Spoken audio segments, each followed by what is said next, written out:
The brown-fingered cottage boy was very frustrated with people. He said, I'll say, I hope people die, or I hope you die. And people will think, that's biblical. The brown-fingered, chain-smoking cottage boy said, it's like me saying, go to hell. You're not really going to go to hell. So when I say, I hope you die, are you really going to die? I hope you do, but you're not really going to die. Hey guys, it's me, Ted Cruisin' for a Bruisin', and you're about to watch an episode of the Cottage Boys here on YouTube. They called my wife a bitch once, but I still like them, 'cause that's how Cottage Boy fans roll. Enjoy! Once upon a time in a land far, far away, in between two waterways, a block, or 2 blocks, or 3 blocks, or 4 miles from the beach, lived 2 men who were very much in love and never had any public breakups where they accused each other of breaking the law. Never did they go on lives to talk shit about each other. Never did they take each other's phones. Never did they harm one another. They were always in love and true to each other.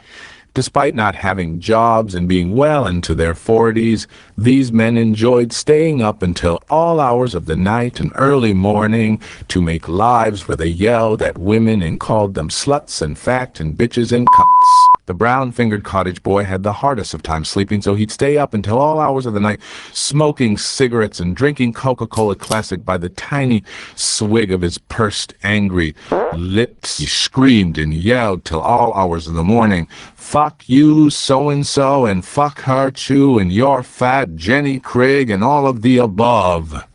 While the brown-fingered cottage boy enjoyed yelling till all hours of the night, the other cottage boy, the one who yelled from the sidelines, enjoyed getting a little bit of rest on their unsheeted mattress.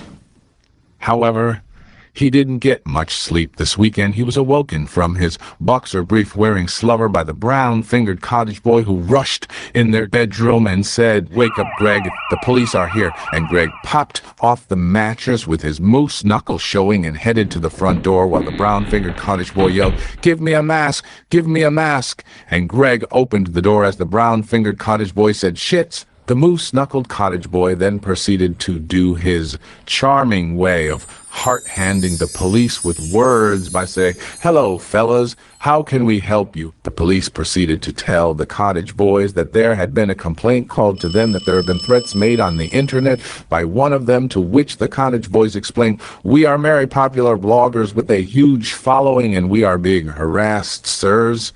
The police, not recognizing that blogger is a real job, looked at them questionably, while one police officer standing in the back chewed his gum aggressively, thinking, why do I have to be in this neighborhood again? It's not close enough to the beach. The cottage boy with the habitual ear infection proudly displayed his studio of blogger greatness, which consisted of a light he said was a Hollywood light, a ring light which cost $99, and a TV tray with his laptop sitting atop of it.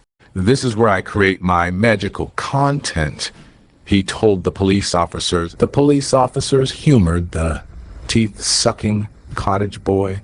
The police officers seemed far more interested in the cats, one of which they thought was still a kitten, and one of which we never saw, but we do sometimes hear it cough, cough, cough.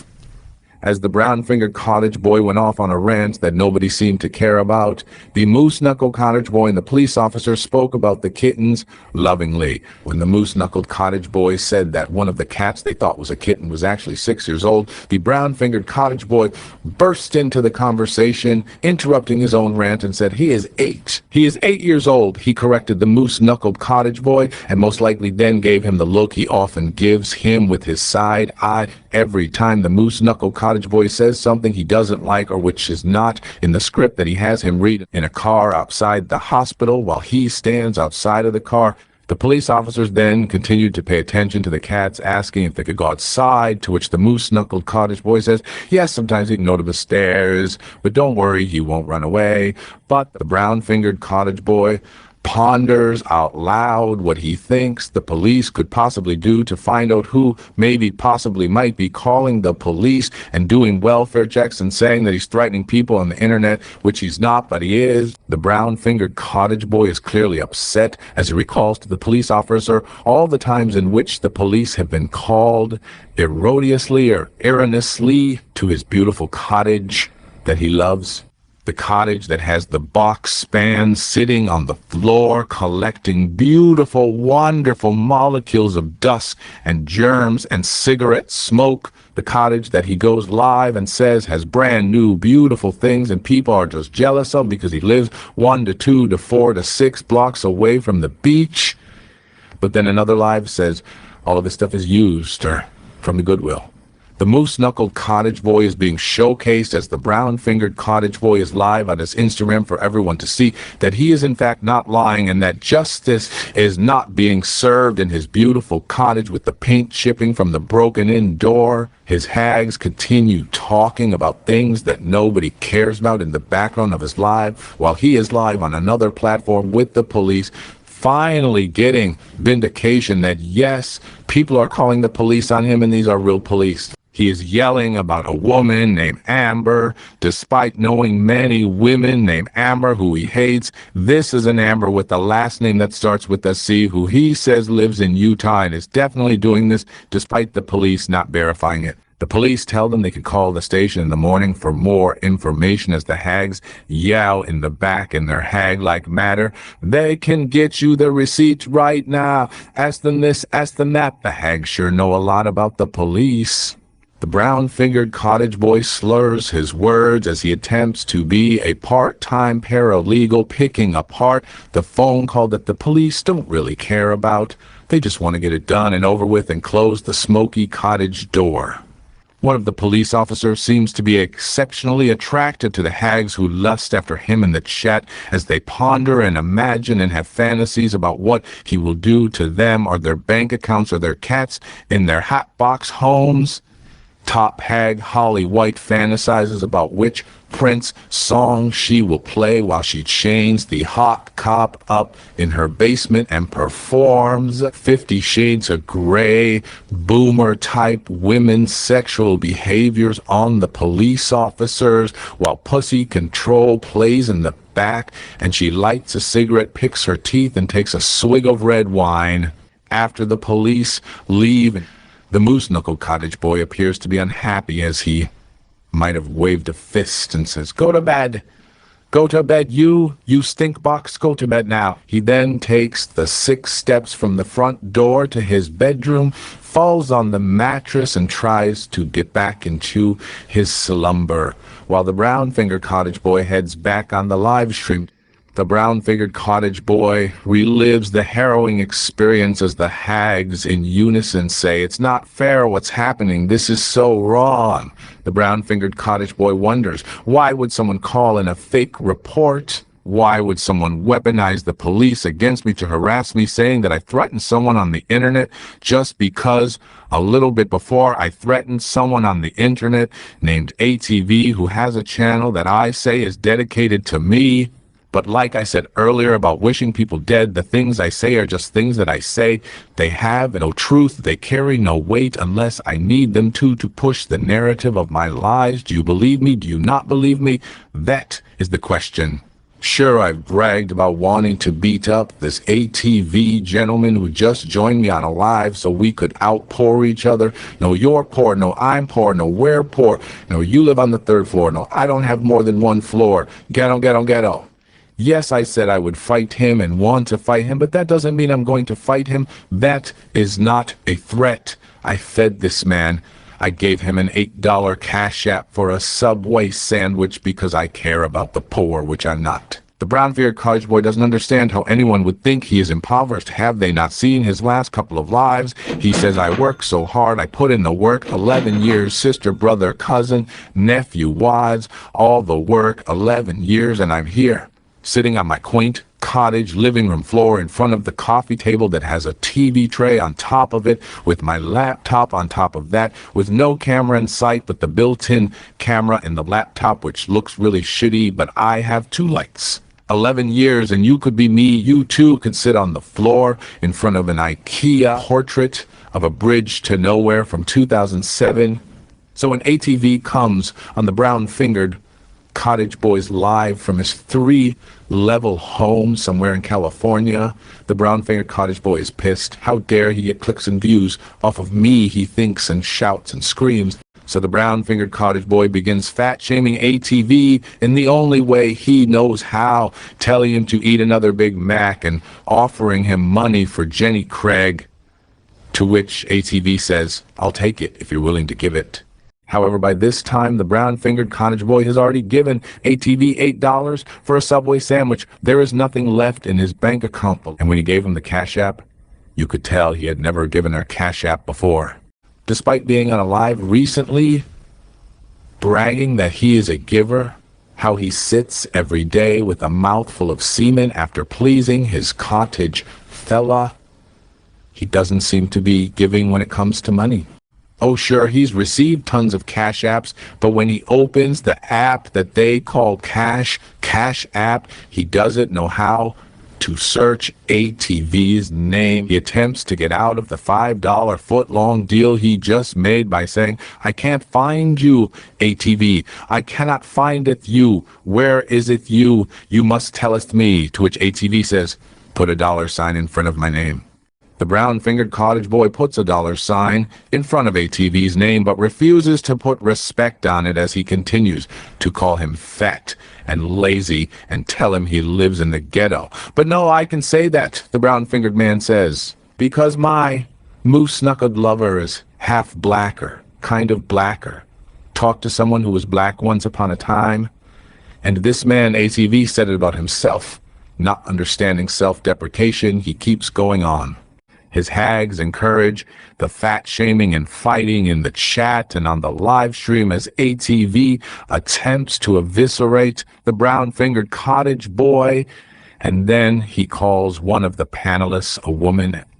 She, of course, is offended because she has a name. However, ATV says, "I cannot see your name because I have these stupid hag comments on the screen, so I do not know who you are. There are so many of you around here coming and going and coming again and going and suing." ATV says he meant no disrespect. However, it is too late. The white haggis woman has declared that ATV is racist, that calling her a woman is the same as her calling him a boy. Because unfortunately no one in the Cottage Boys saga knows anything about history or racism or prejudice or bigotry or has read a book or taken American history, so they just throw out terms that you can be racist against white women. That referring to a white woman as woman instead of by her name is somehow racist. Most would argue maybe sexist, definitely not racist, but these hags keep going. With the typical mentality of a Karen, they too want to feel the oppression. They too have suffered, and they will let you know it and tell you where you can stand and be and not to wear a mask. It is typical hag-like behavior. Instead of calling their leader, the brown-fingered cottage boy, racist, which he's proven to be video after video, they call a black man racist, who is his adversary for calling a woman a woman. But the brown-fingered cottage boy is enjoying this live stream. He is feeling vindication despite going live an hour before and saying you will never speak of these people again. Here he is at 5 a.m. Eastern time speaking about the people he said he would not speak about because it's the same day. It is not his fault that he must speak of this and speak of witches and speak of ATVs and speak of people from Ireland. They are doing this to him. It is their fault. He has done nothing wrong. He is just successful and works hard. The Pinot Grigio infected cottage boy rants for the 1,000th time how he would rather be talking about the K1 Visa show with his best friend with the new tits. But he can't, because he doesn't get views on that. He only gets views on the drama, which isn't his fault. Throughout the live stream that is entirely too long, you can hear the brown-fingered cottage boy's lover yell, "Get to bed! Shut up! That's enough!" from the mattress in the room they call bed. The brown-fingered cottage boy does nothing but take a sharp swig of his Coca-Cola Classic. As he continues his live stream, people start joining, more hags, more ex-hags, more new hags, more adversaries. One in particular from Ireland shows up. She was getting ready for work, which confused the brown-fingered cottage boy and many of his hags. She said she heard her name and saw that someone sent a super check, but that was not in fact her, because she would never give him a dime because she hates him and finds him annoying and stinky and liey. She calls him an idiot, and the hags go, "How dare you speaketh of our leader in such a way," which the brown-fingered cottage boy calls her a whore and fat and a slut and a bitch. "How dare you, ma'am," the hags say, especially the new, uber-pierced hag, who sits with a green screen of creepy dolls behind her with her eyebrows to the sky, but her eyes focus downward. She gets upset and throughout the live decides to share with everyone it's okay when the brown-fingered cottage boy calls women cunts because she loves the word cunt. Cunt, cunt, cunt.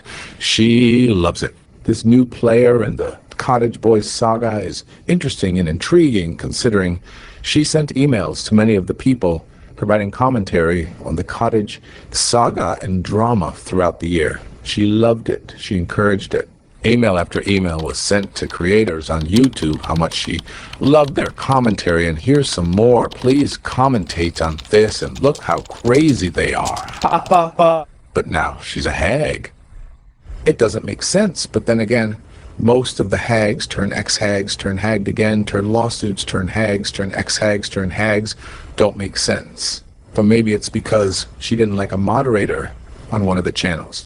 Could it be that the channel she was encouraging provide commentary on the Cottage Boys channel she no longer likes because she got into it with a moderator she thought had it personally out to get her, even though this moderator had no idea who she was and she just showed up for the drama? Could it be because she emailed and commented to the content creator on YouTube about the moderator and her problem with her, and that content creator left her demands and complaints on read? What turned her hag again?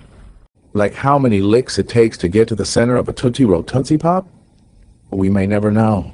Could it be that what she was accusing the Irish woman Jay with the YouTube channel of doing, making commentary on the Cottage Boys for clicks and views, is in fact what she's doing? As we see her throughout the live answering questions in the chat as if it were her own channel, saying things like, "Oh, I'll just tell you my channel name so you don't have to keep running it out, Coochie Cream." However, she does fit in beautifully with the Cottage Boys and their hags as she fat shames the Jay Today show and says she's a woman who shouldn't be able to talk because she's so ridiculous.